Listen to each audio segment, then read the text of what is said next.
Welcome to Wellness Spring. I am so excited. In this episode, I chat with the lively and passionate Dieter Steinsbusch, owner of York Lane, Sydney's now famous Wrexham-themed bar, thanks to the Welcome to Wrexham series, and a brilliant idea from his Welsh mate and customer, Mike Roberts. Discover how his laneway pub became a global hotspot, what fans can expect with the lead up to the Wrexham tour, including Wrexham beer and 2 secret surprises. And also get ready to meet Wayne Jones from the Turf Hotel, who's heading down under and will be at York Lane Bar. So Wrexham fans, this is one you won't want to miss. Tune in now. Hi Dieter, welcome to Wellness Spring. It's so lovely to have you on the show and be at your lovely bar. Thank you very much. It's nice to be here. Yeah. So how does it feel having your lovely bar being the second home for Wrexham?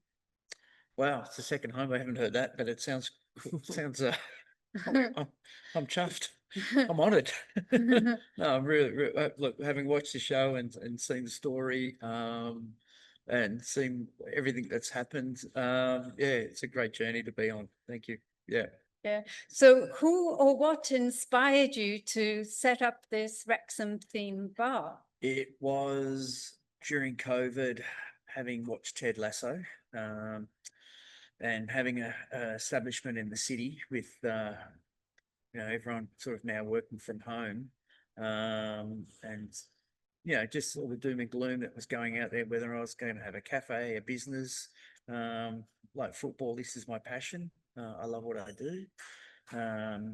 So with Ted Lasso, I got the Believe sign and stuck it on the outside wall across the laneway, and it just gave me a bit of inspiration. And having Mike Roberts from Wrexham come into my bar as a customer and see the sign, he duly told me about the show and what the Bicep brothers had done with purchasing the team, and I thought, well, goes, what, do you want to be a part of it? Maybe you'll get some extra customers who knows, you might get one, you might get a few. So I just think, you know what? And knowing Mike and the person he was, yeah, now it's multiplied. So yeah, and I've met some absolutely beautiful people from Wrexham that have come to the bar now. You could probably tell by my smile when I mention the words Wrexham.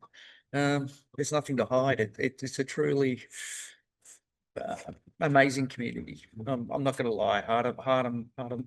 It's really given me some inspiration to keep going. Yeah. And who came up with the idea for the incredible memorable? Because behind you and myself there's Ryan Giggs and Rob McCanney, Danny DeVito, and Taylor Swift next to me. I know. Hey? No, it was look, that was just part of a friend of mine who's an artist. I like to support artists, again, supporting people who, we're living in Sydney and it's not the artist paradise that it used to be. So yeah, working with Mike,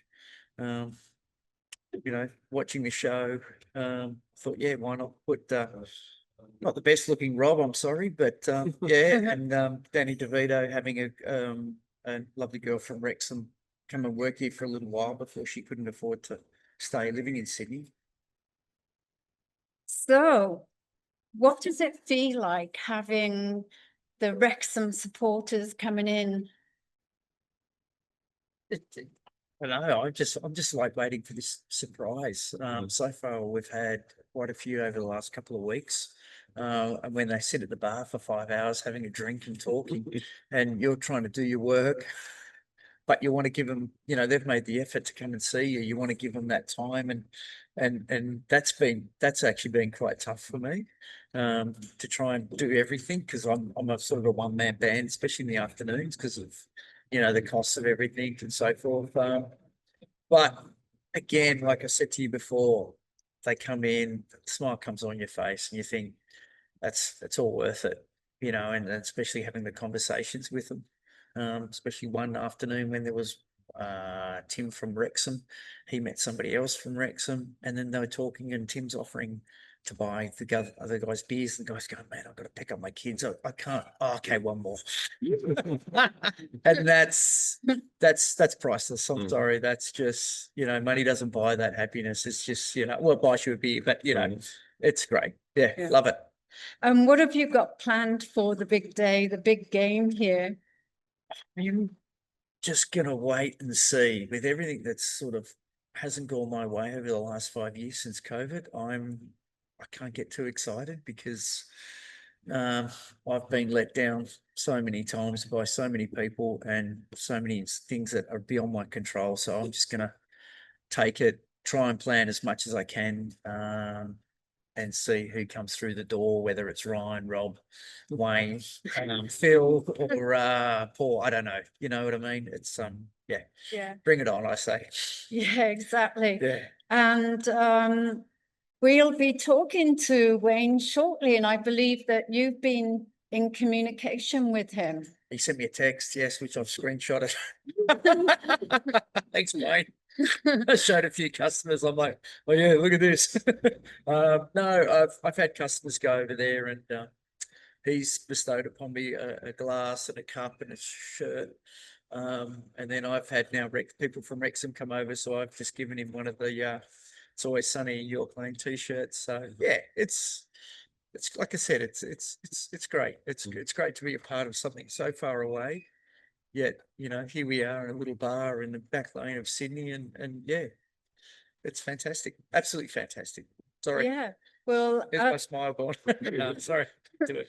as a little Welsh girl, and I would never in my wildest dreams expect Wrexham to have the back-to-back win and make history in the ELF, and now they're coming here to Australia. It's just phenomenal. Yeah, I know.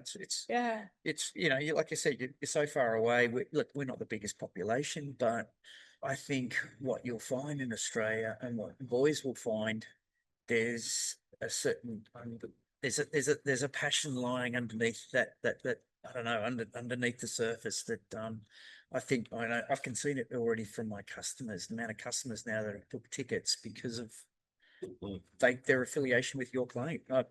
That's something that's blown me away, but it's something that's, you know, they love the bargain, you know, because an Aussie will easily knock you down if nothing's no good, but they're loving it, and I think they're proud to be a part of it. Yeah. Yeah, and I know you got the Wrexham lager, which is very delicious, and Brian and I sampled it in Wrexham as well, in the turf.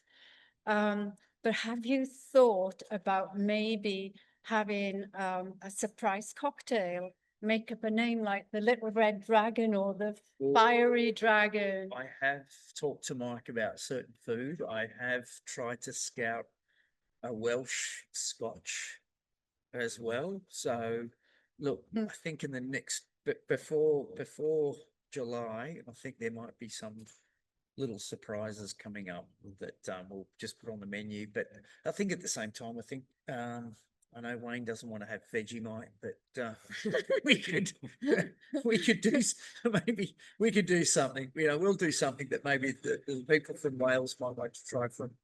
You know, that's typical. That's typical York Lane, or yeah, because we already do have a couple of special surprises here behind the bar.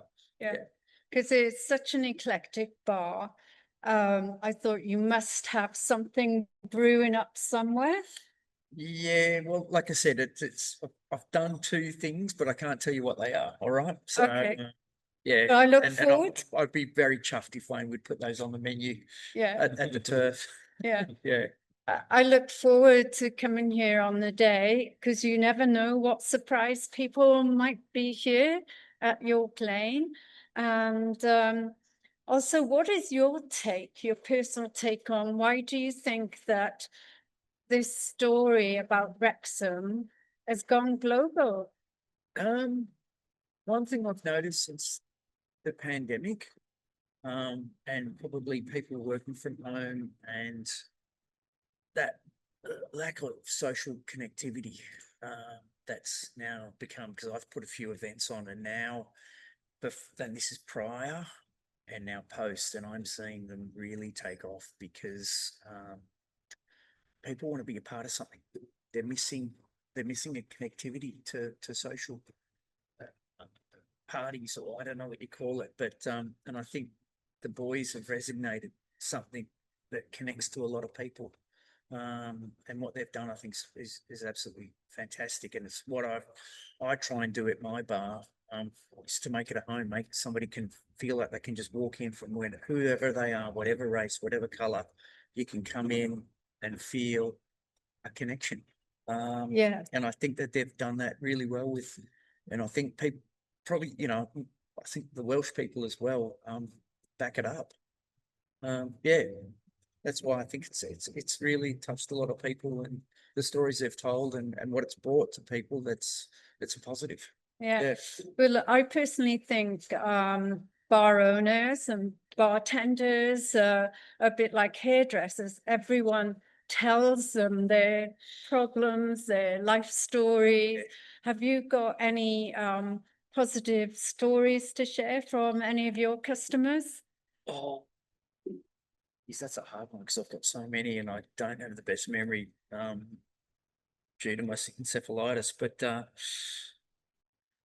yeah, I think, look, like I said, I mean, the day I had a young kid tell me about to a bridge, and I know this is probably not the right thing to say, but him coming into the bar and him telling that, being able to tell that story to me just broke my heart. But I said, look, here's my number, man. If you ever need to call me, he goes, no, just sitting here and having somebody listen to me. Yeah, sorry, but yeah, they're the things that you bring to people, and that's, it's like seeing Mike with a tear in his eye when we were doing the thing for the TV program. I said, that's the thing, that's priceless. That's what it's made us to happen. Great. Yeah. Yeah, because you've now been on quite a few TV shows with the BBC Wales and Yeah. so forth, and Thank you, David podcasts. Grundy. Yeah, Yeah. what does it feel like? Can you imagine if you became part of the doco series with Welcome to Wrexham? How would you feel then? I'd be pretty chuffed. I mean, look, it's Mike it's Mike who got me onto it, and as well as John, just to see what it means to them, just watching what it means again to them, and having the people from Wrexham here. That's the important part. You know what I mean? It's like, yeah, it's not about me. It's about the team. It's about it's about the community. Yeah, and if I'm a part of that, fantastic. 2 minutes. Yeah. Thanks, Rob. Thanks, Ryan. And I'll work on my biceps as well for you guys. and if Rob and Ryan were to walk through the door of York Lane, what No, would you say? when they walk through the door. I love your positivity. Oh, mate. When Rob and Ryan walk through the door, what's the first thing you're going to say to them? Hello, boys. I don't know. So you go. I think that my customers will probably say something before I would, because I know my customers they're good at a good story and a good one-liner. So oh, we'll see. No, it's probably say thanks. Thanks for what you've done. And thanks for the laughs too, because I think I could probably be able to swear as much as they can. I don't know if I can. Oh, sorry, if I can do it on the podcast, but anyway, that'd be good. I think it'd be great. Yeah. Yeah. Well, I personally believe that sports bring people together. Talking about sports bring people together, and what a better place than being in a bar with full of like-minded people. You know, it's, as you mentioned, it's about community and having heartfelt conversations. Yeah, it's like, look at us. Yeah. You know, we're talking, I'm sorry, but the art of conversation, unfortunately, yeah, it's disappeared a lot. So I think that's another thing that the show's brought. It's brought back a conversation. It's brought back a common conversation where people can have, you know, yes, not that everyone has watched the show yet, but I think it's uplifting, you know, because it's Yeah. it's hard. It's all about hard work. Yeah. It's putting that hard work. This is 3.5 years that my Tommy, you know, it's like nothing, nothing, nothing, nothing, and then bang. But it's you know, I had a customer walk in. I haven't seen him for 10 years. He worked upstairs, came in, bar was packed, and he just wanted to give me the biggest hug because he goes, mate, adversity. He said, mate, I've met a person now who I know what the word adversity means, and you're it. And thank you so much for giving me. And he told the bar that they should, if they want to look up adversity, just look at me. And I thought, Jesus, I know, but you know what I mean? Like, Yeah, no, it's lovely. if it's brought that to somebody and it's brought that positivity, right? Yeah.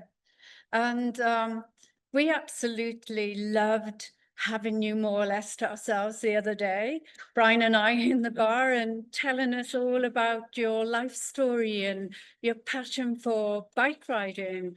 And when I Googled you, I found those lovely photographs of you on with your bright orange Ducati 750 sports bike. Oh, yeah. So tell us about that, because you've got an amazing collection of clothes to go with it. Yeah. Don't know if my partner's gonna like this, but yeah, let's just say there's a few wardrobes full at home with outfits for, you know, the motorbike. Behind me's the push bike as well. So let's just say I'm a bit passionate. It's my passion as well. It's the cycling, the motorcycles. And I think that's what I'm in tune now with the Wrexham people, is because I've probably had those passions. Something like this that's come along has resonated with me, because you're seeing like-minded people. It doesn't have to be the similar what you're into, but seeing the people with passion is an addiction. And it's great to be a part of it, because I know my addictions, and having met people of similar wavelengths and the friends that I've built up over the last 30 years. This morning, a group coming in with their bicycles and just talking and you know, having Calvados and coffee in the morning is like sensational. Yeah. Fabulous. So, yeah. And this is a wellness show. So what is your must-do wellness go-to? Look after yourself. Do things for yourself first. That it's like me with work. Every day people say, oh, you know, you're so into it. I said, yeah, but I said, see that front door out there? I said, I want to walk out of that front door at the end of the day knowing I've done the best for myself, but I know it'll be the best for other people as well. Does that make sense? That Yeah. just do it for yourself. You know, it's like what a mental health nurse once said to me. I said, how can I teach people to look after themselves? Because it'll be confident in yourself, or she goes, well, Dieter, I tell people to, if they were going to take themselves on a date, what would you do for you? What would you expect? So do that to other people. And if we can all do that, then I think we'll have a nice world. You know, Yeah. have a chat, have a beer, have a sit down, stop. Yeah. That's That's it. wonderful. And if there was one thing that you could do to change the world, what would that be? If I could sit down a few people around the world at the moment and either watch a football game, have a Wrexham lager, and just sit and talk and look at each other, or go to a bench. That's what I do with a good friend of mine. I sit at a bench, we have a beer, and we just talk. And you'd be surprised at what can happen at the end of a conversation with either a a drink. It doesn't have to be a beer, a coffee. Just sit, stop, and reflect. And is it that important? You know, what's important? People, time, conversation. This, Wrexham. Yay. Well, this has been an absolutely wonderful, uplifting conversation. So come on down, people, Yep. to York Lane. We look forward to seeing you here and being entertained by the lovely Dieter and having a glass of Wrexham lager. Go girl. Thank you.